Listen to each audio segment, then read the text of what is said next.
Bien, bonjour à tous et bienvenue dans ce bulletin vidéo de mi-semaine d'Info Météo en ce 7 mai 2014.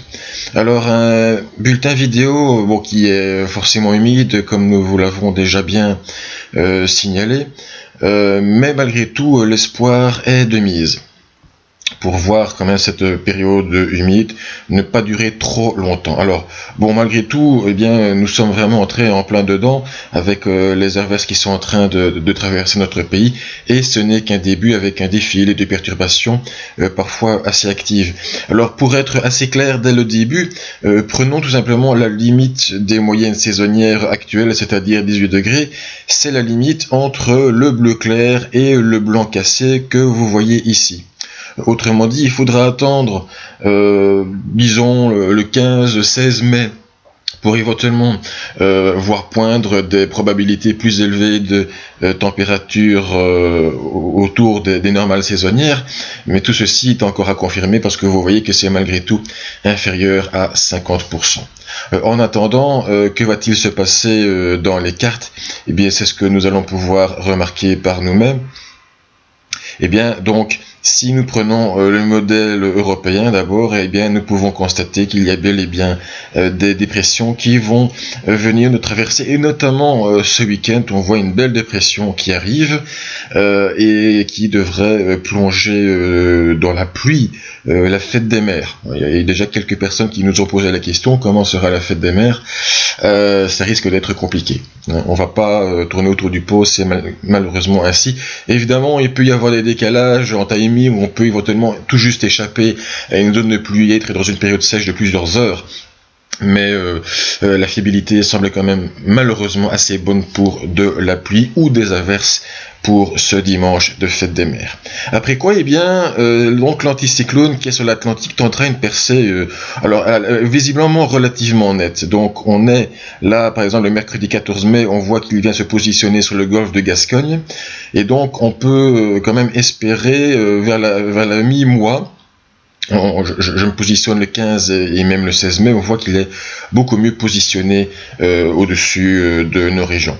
Maintenant, évidemment, les modèles varient d'un à l'autre. Prenons par exemple le cas du modèle des États-Unis.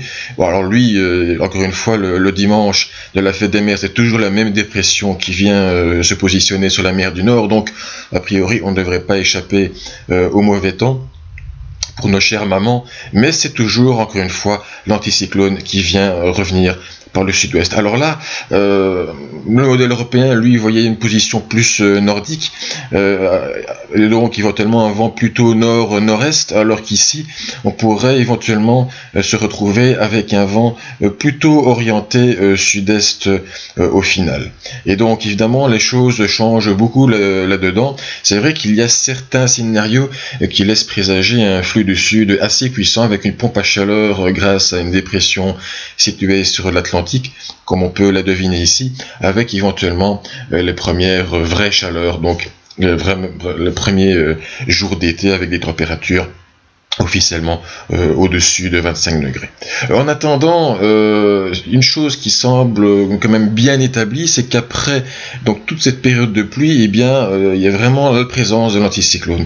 C'est quelque chose que nous pouvons remarquer grâce au diagramme ici présent. Donc nous pouvont remarquer qu'effectivement, à partir du 15 mai environ, on voit que déjà les températures remontent, que les précipitations diminuent, elles ne vont pas vraiment disparaître. Et cela est vrai aussi pour le diagramme des pressions et des températures du sol. On voit que la pression réaugmente, donc à partir du 15 mai plus ou moins, on le voit ici, et aussi donc les températures de sol. Donc la date du 15 mai, on n'est pas à un jour près évidemment, cette échéance-là semble être une date charnière pour voir le retour des conditions anticycloniques, et cela est aussi vérifié avec le diagramme de Louvain qui montre effectivement plus ou moins 14-15 mai, on arrive ici, on a effectivement tout un diagramme qui monte en précipitation, et puis il se stabilise pour plusieurs jours à partir de cette date-là. Mais évidemment, nous sommes encore loin de tout ça. Il faudra encore passer par une semaine de pluie. Nous sommes le 7 mai et cette période semble aller plus ou moins jusqu'au 14 mai. Donc c'est une semaine complète de pluie qui devrait vraiment, qui est en train de commencer, et c'est malheureusement ce à quoi il faudra s'habituer.